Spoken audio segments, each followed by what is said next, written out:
Bapa di surga, kami mengucap syukur kepada Tuhan karena begitu besarnya kasih Tuhan dalam kehidupan kami.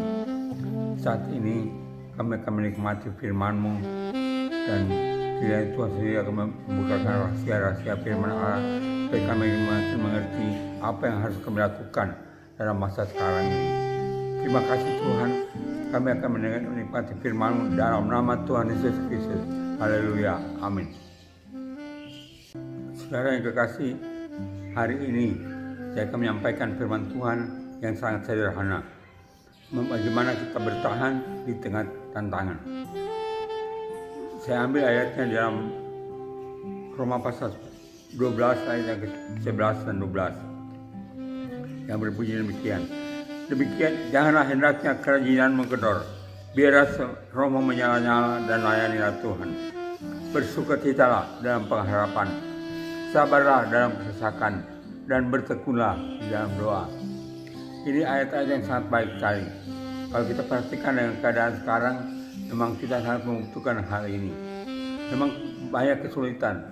Masa virus corona begitu merajalela yang menakutkan, yang membuat banyak orang kesulitan.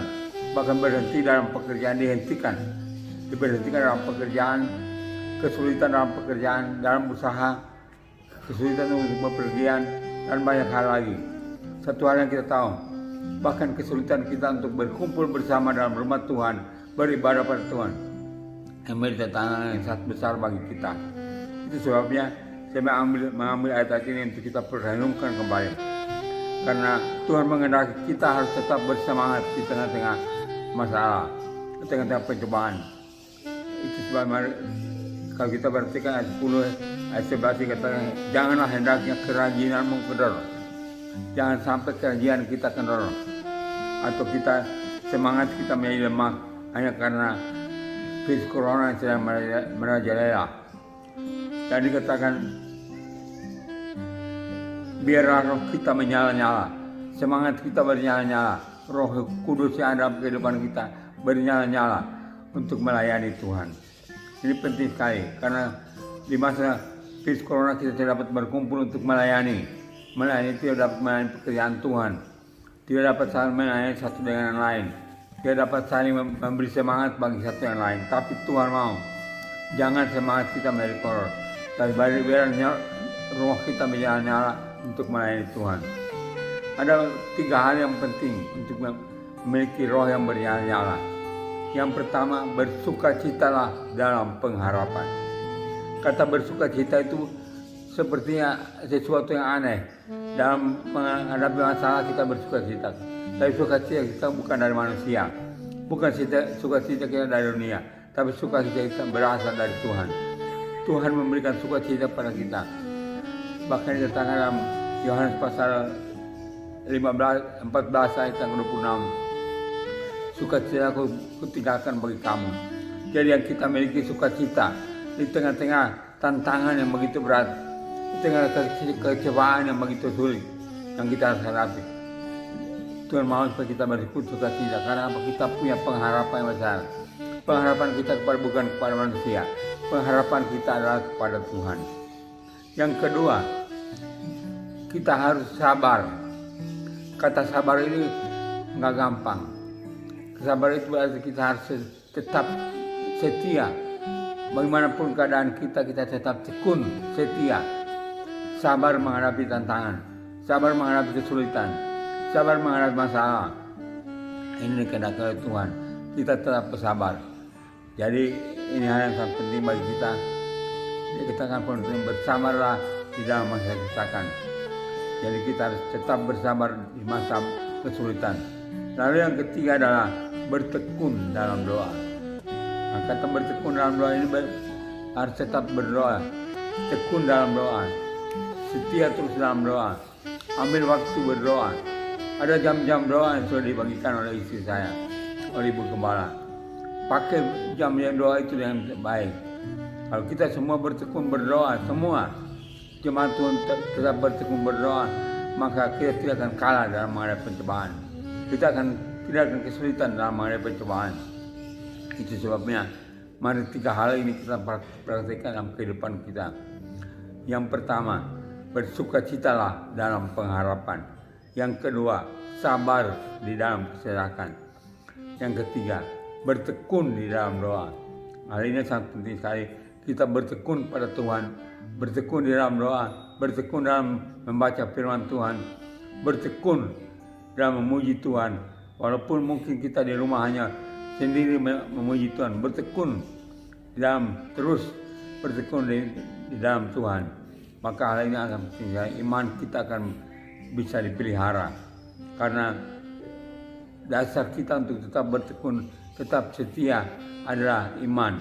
Kalau kita dapat memelihara iman kita, saudara tentunya masih ingat satu ayat yang bagus sekali dalam 1 Korintus 13 ayat 13. Ada 3 hal yang penting dalam kehidupan kita. Adalah iman, pengharapan, dan kasih. 3 hal ini sangat penting sekali. Kita harus memelihara iman kita. Kita harus memelihara pengharapan kita kepada Tuhan. Dan kita harus memelihara kasih. Kalau kasih itu ada dalam kehidupan kita. Tema kita tahun ini adalah mengasihi Tuhan lebih lagi dari yang sudah-sudah. Dan tantangan hal kita dapat ini merupakan tantangan daripada firman Tuhan. Supaya kita tetap mengasihi Tuhan dengan sungguh-sungguh. Mengasihi Tuhan walaupun tantangan begitu banyak kita hadapi. Makin banyak tantangan, makin terukur kasih yang kita miliki. Apakah kita mengasihi Tuhan dengan sungguh-sungguh? Apa semakin kita mengasihi Tuhan dengan sungguh-sungguh atau tidak? Itu sebenarnya mari kita sebagai anak-anak Tuhan harus sungguh-sungguh dalam Tuhan. Karena tantangan bagi kita ada di depan, tantangan bagi kita ada di samping kiri kanan kita, sedang mengintai kehidupan kita. Tapi firman Tuhan berkatakan, bertekunlah di dalam pengharapan, sabarlah di dalam kesesakan, dan bertekunlah dalam doa. Ini hal yang sangat penting bagi kita untuk menjadi anak Tuhan yang berkemenangan di tengah kesulitan, tetap memiliki kemenangan. Kan Tuhan berjanji kita akan menjadi pemenang, bahkan lebih daripada pemenang. Apa artinya lebih daripada pemenang? Bukan hanya menang terhadap pencobaan, tapi menang terhadap segala sesuatu. Sehingga kita menjadi seorang anak Tuhan yang pemenang, bahkan lebih daripada pemenang. Itulah yang menjadi kedua saya sebagai anak Tuhan. Saya ingatkan, mari kita tetap tekun untuk setia, tetap berdoa, bertekun dalam pengharapan, sabar dalam penyesakan, dan bertekun di dalam doa. Saudara yang kekasih, ketika kita mendengarkan firman Tuhan, kita akan masuk dalam doa. Dan mari kita berdoa. Bapa di sorga, kami bersyukur pada Tuhan, karena kami tahu Tuhan tidak pernah meninggalkan kami. Tuhan selalu membela dimanapun kami berada. Tuhan beserta dengan kami. Itu sebabnya kami sangat bersyukur pada Tuhan.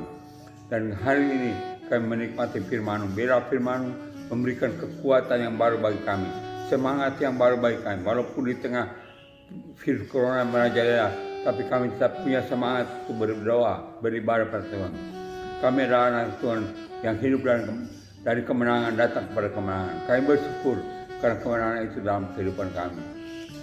Angkatlah tangan-Mu, terimalah berkat anugerah daripada Allah Bapa, cinta kasih daripada Tuhan Yesus dalam persekutuan Roh Kudus menyertai kita mulai hari ini sampai selama-lamanya. Dalam nama Tuhan Yesus Kristus. Haleluya. Amin.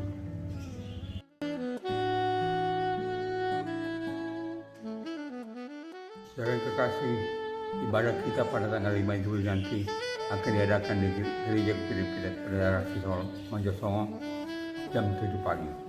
Dan di Pucang Sawit akan diadakan pada jam 4 sore.